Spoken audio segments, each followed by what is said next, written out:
iliaque. Donc la technique sur la charnière lombo-sacrée L5-S1. Pourquoi? Parce que les gens, encore une fois, vont se plaindre de douleurs lombaires, de sciatique, de sciatalgie, qui sont rebelles et qui ne s'en vont pas.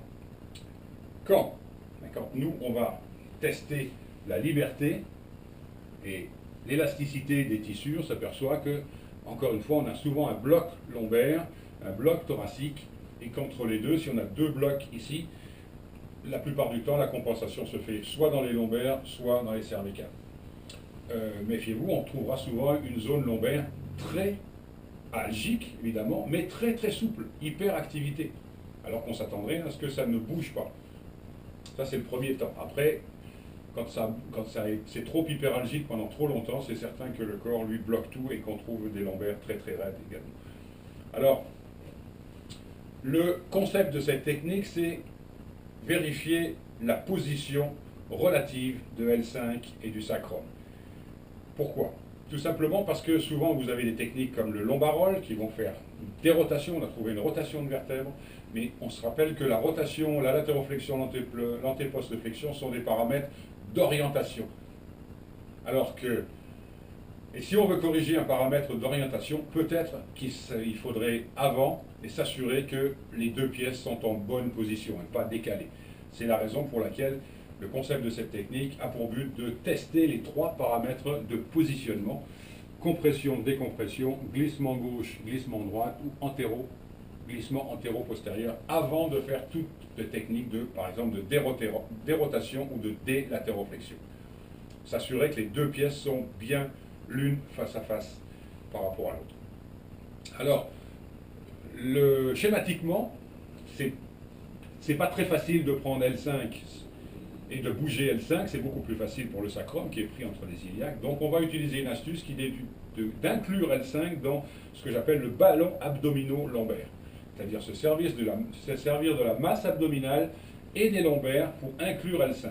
Comme si on avait un ballon, ici dans le creux du bras, et bien sûr on aura l'autre ballon pelvien, sacrum et iliaque, dans le bras caudal.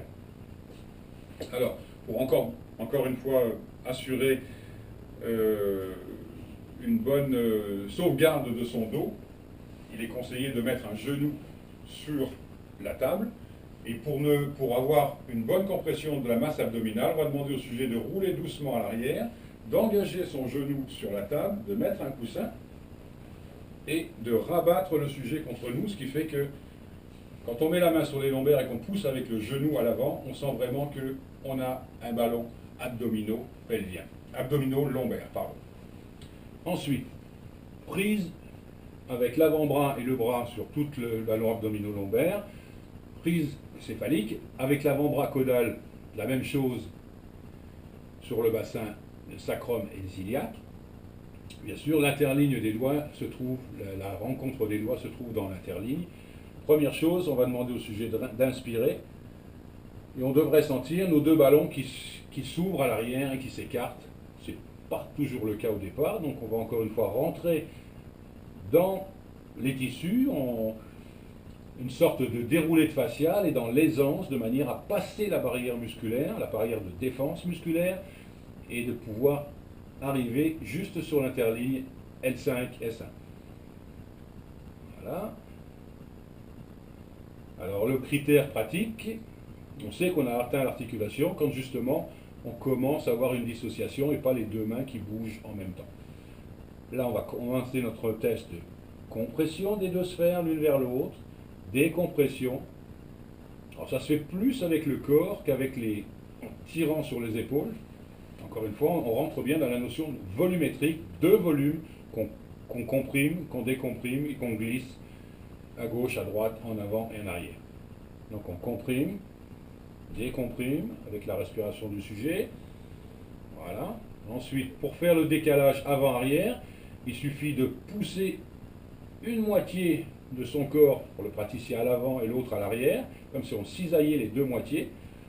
Hop, hop. Et pour faire le cisaillement latéral, comme on ne peut pas le faire pur à cause de la table, Ok. On va utiliser une astuce qui est encore une fois de faire rouler les deux sphères vers la tête ou vers les pieds. Et vous voyez qu'au niveau des doigts, ça crée un cisaillement latéral et c'est amplement suffisant. Donc il suffit de faire rouler les sphères vers les pieds ou vers la table. Chez ce monsieur, c'est beaucoup plus facile de les faire rouler dans ce sens, sacrum à gauche et L5 à droite, que dans l'autre sens.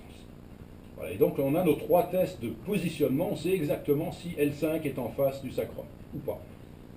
Bien sûr, après on peut rajouter flexion, extension, latéroflexion et rotation.